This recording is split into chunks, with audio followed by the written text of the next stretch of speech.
ముఖ్యంగా ఈ పత్రికా సమావేశాన్ని ఏర్పాటు చేయడానికి కారణం రేపటికి ఈ కూటమి ప్రభుత్వం వచ్చి 2 సంవత్సరాలు అవుద్ది. రిజల్ట్ వచ్చి ఇక్కడ 2 సంవత్సరాలు అవుద్ది. ఎందుకంటే జూన్ 4న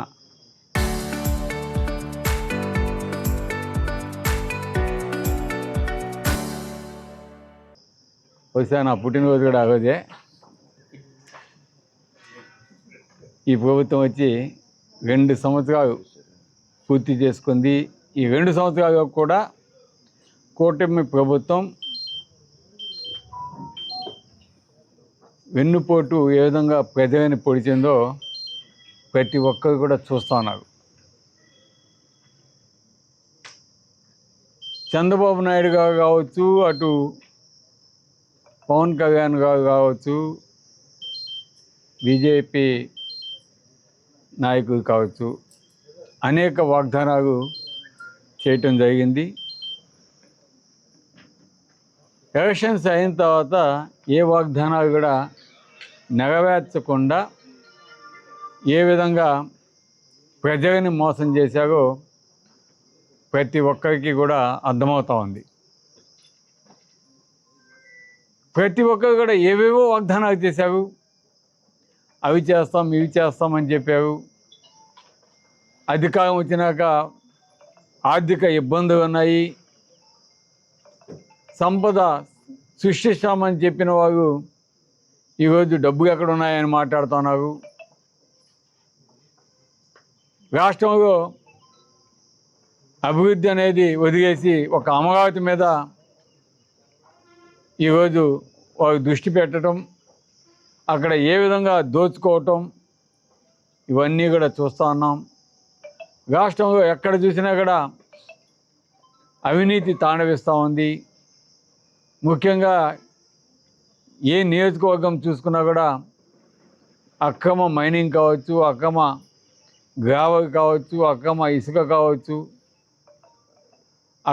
అక్రమ లెక్కలు కావచ్చు, ఇవన్నీ కూడా ఏ విధంగా వారు అవినీతి చేస్తున్నారో మనం ప్రత్యక్షంగా చూస్తూ ఉన్నాం.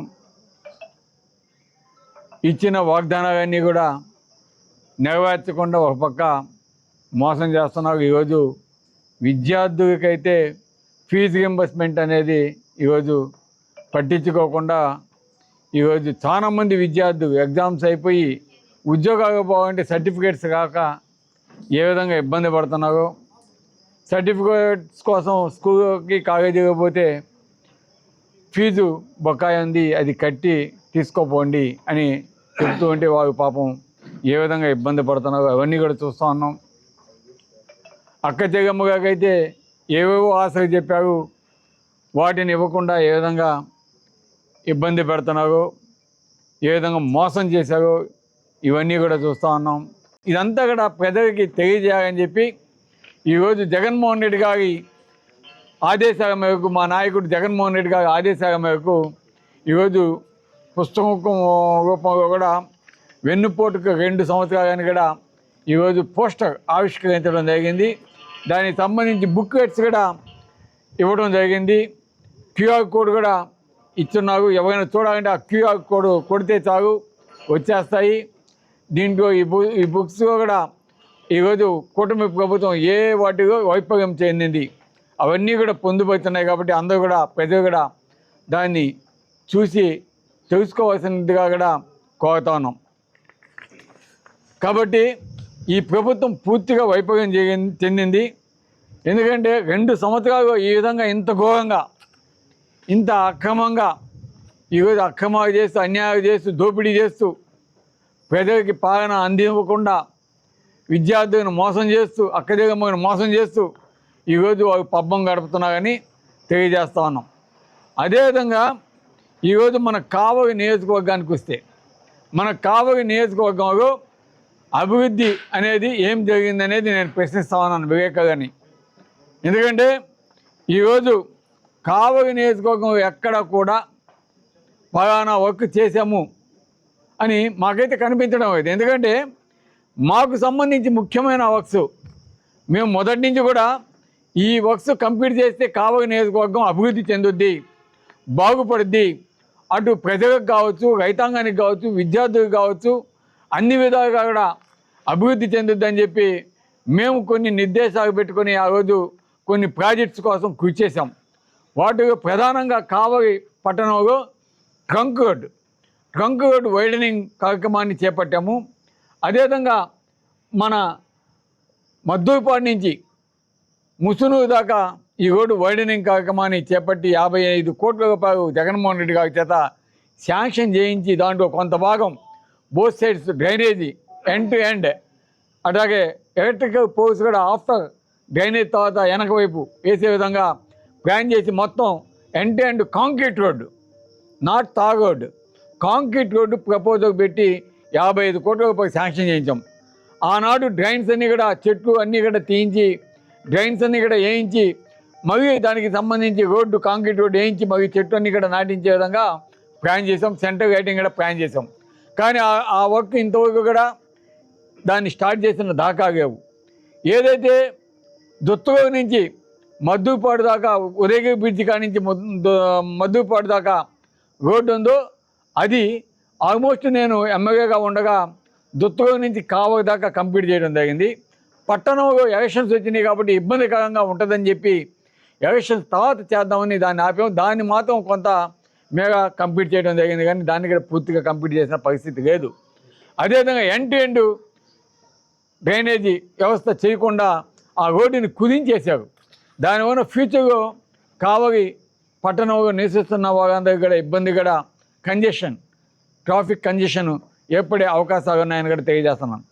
ఇంకపోతే ముఖ్యమైన వర్క్స్ మేము అనుకున్నవి కావలి రైతాంగం కోసం కావలి చెరువు బ్యాలెన్సింగ్ రిజర్వ్ చేయాలని చెప్పి 30 కోట్ల రూపాయలు దానికి శాంక్షన్ చేయించడం జరిగింది. ఆనాడు మేము ప్రపోజల్ అంతా పెట్టి ఆల్మోస్ట్ సీఎం కాడ ఓకే అని చెప్పి ఫైనాన్స్కి పంపించాం.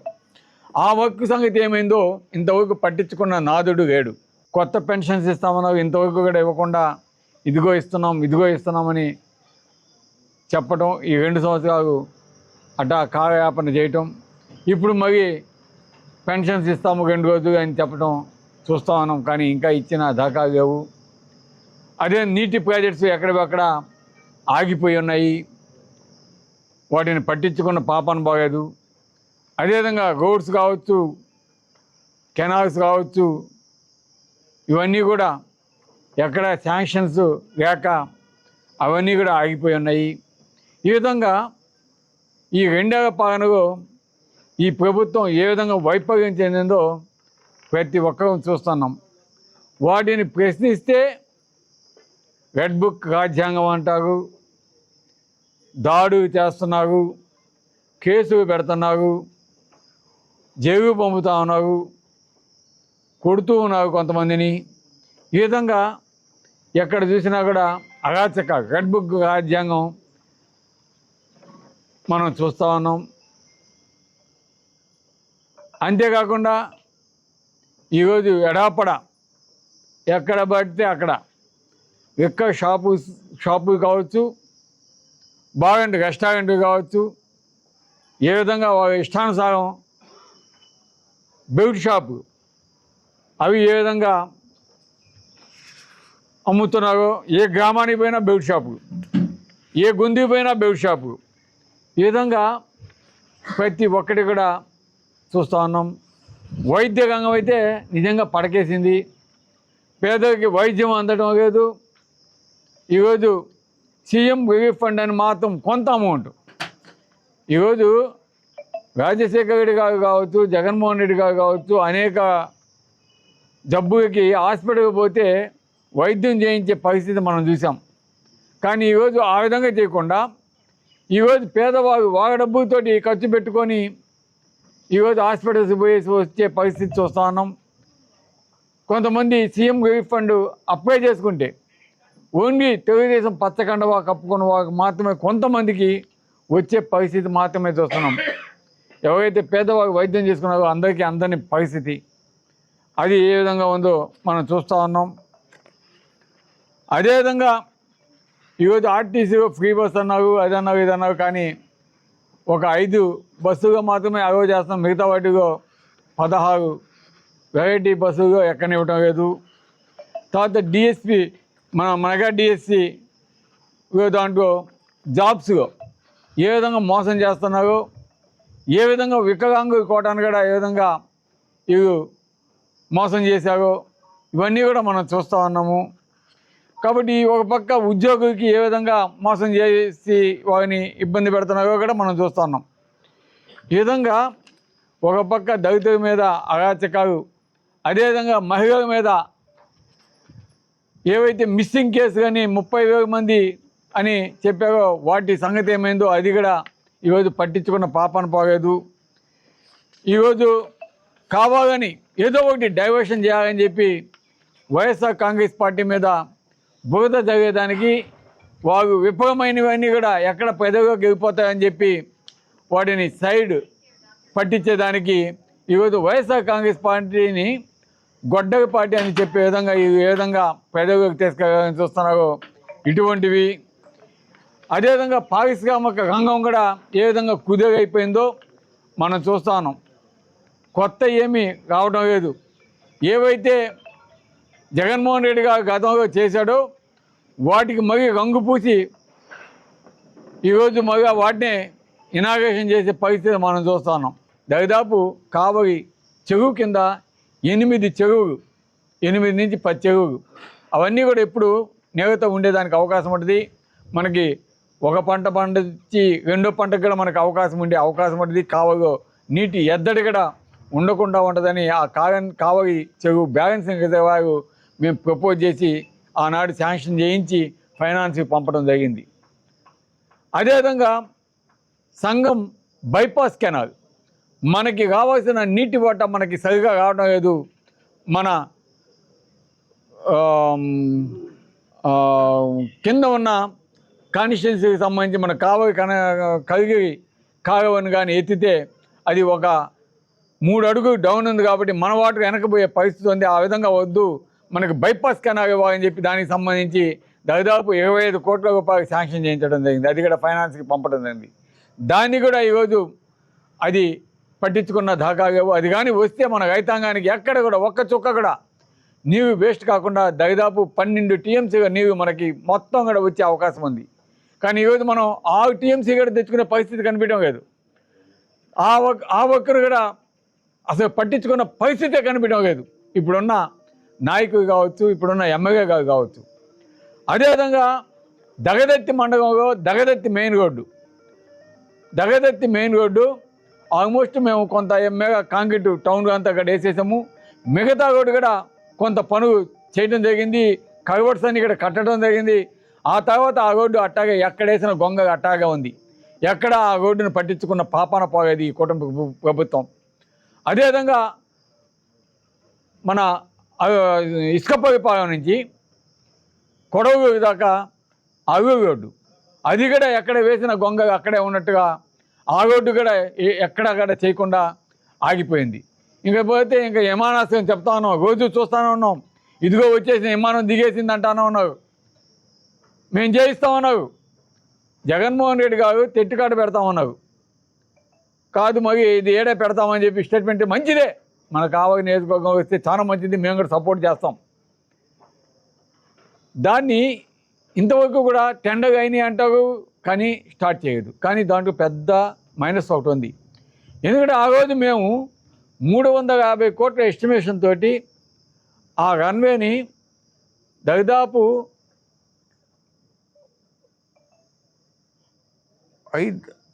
9,000 అడుగులు 9,000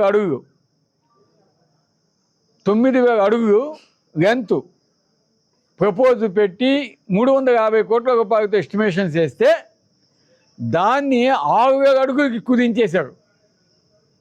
రన్వే చిన్నది చేసేసారు, అంటే పెద్ద ఫ్లైట్స్ దిక్కుండా. దాన్ని మళ్ళీ 350 కోట్లది 700 కోట్లకి టెండర్స్ పిలిచారు. అంటే అది ఆలోచించండి, 350ది 700 చేసి 9,000 అడుగుగా రన్వేని 6,000 అడుగులకి కుదించేశారు. దాంట్లో మతలబ్ ఏందో కూడా ఒకసారి మీడియా సోదరులు అడగాల. మన జిల్లాలో ఉన్న మినిస్టర్స్ కావచ్చు, ఎంపీస్ కావచ్చు దీని మీద కొంచెం కాన్సన్ట్రేషన్ చేయాలి. ఎందుకంటే ఆ 9,000 అడుగు రన్వే కానీ మనకు వస్తే ఎంతటి పెద్ద ఫ్లైట్ అయినా మన ఎయిర్పోర్ట్లో దిగేదానికి అవకాశం ఉంటుంది. ఇక్కడ అనేక కంపెనీలు పెట్టుకునేదానికి కూడా అవకాశం వస్తుంది ఎయిర్పోర్ట్కి సంబంధించి. కాబట్టి ఇది ఒకసారి ఆలోచించండి, ఎందుకంటే చాలామందికి ఇది తెలియదు. కాబట్టి దీని మీద కొద్దిగా మనసు పెట్టాలని గౌరవ ఎంపీస్ చాలామంది ఉన్నారు మనకి. అటు వేమిరెడ్డి ప్రభాకర్ కావచ్చు, వేదా మస్తాన్ రావణ కావచ్చు, అదేవిధంగా మాగుంట శ్రీనివాసరెడ్డి గారు మనకి మన జిల్లావాసే వారు కావచ్చు. ఇదంతా కూడా దీని మీద శ్రద్ధ వహించాలి, అడగాలి. మనకి 9,000 అడుగుగా రన్వే వచ్చేటట్టు చేయాలని నేను అడుగుతాను.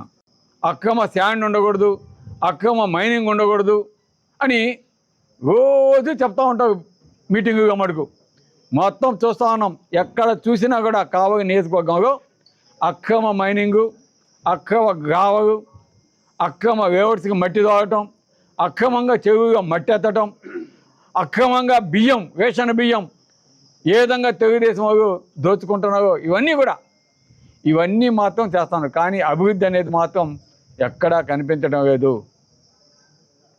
అందుకే ఈరోజు ప్రజలకి తెలియజేసేదానికి ఈరోజు ఈ ప్రెస్ మీట్ పెట్టడం జరిగింది. ఈ చంద్రబాబు నాయుడు గారి ప్రభుత్వం 2 ఏళ్లలో ఏ విధంగా వెన్నుపోటు పొడిచిందో తెలియజేసేదానికే ఈరోజు పోస్టర్స్ని రిలీజ్ చేస్తూ ఈ నెల 4వ తారీఖు మండల ప్రధాన కూడలిలో టీడీపీ మేనిఫెస్టో, అదేవిధంగా వారు ఇచ్చిన కాపీస్ వాటి దహనం కార్యక్రమాన్ని చేపడుతున్నాము. అదేవిధంగా జూన్ 8, 9 డేట్స్లో నియోజకవర్గ కేంద్రాలు కావలి నియోజకవర్గంలో కొన్ని సదస్సులు ఏర్పాటు చేస్తాము. విద్యార్థులతో కావచ్చు, సామాజిక కార్యకర్తలతో కావచ్చు, సోషల్ వర్కర్స్తో కావచ్చు, అందరితోటి. అదేవిధంగా జూన్ 12వ తారీఖు నిరసన కార్యక్రమం ర్యాలీ ఆ రోజు కావలి నియోజకవర్గంలో కూడా కండక్ట్ చేస్తామని తెలియజేసేదానికి ఈరోజు ఈ ప్రెస్ మీట్ ఏర్పాటు చేయడం జరిగిందని కూడా మీ అందరికీ తెలియజేస్తున్నాం.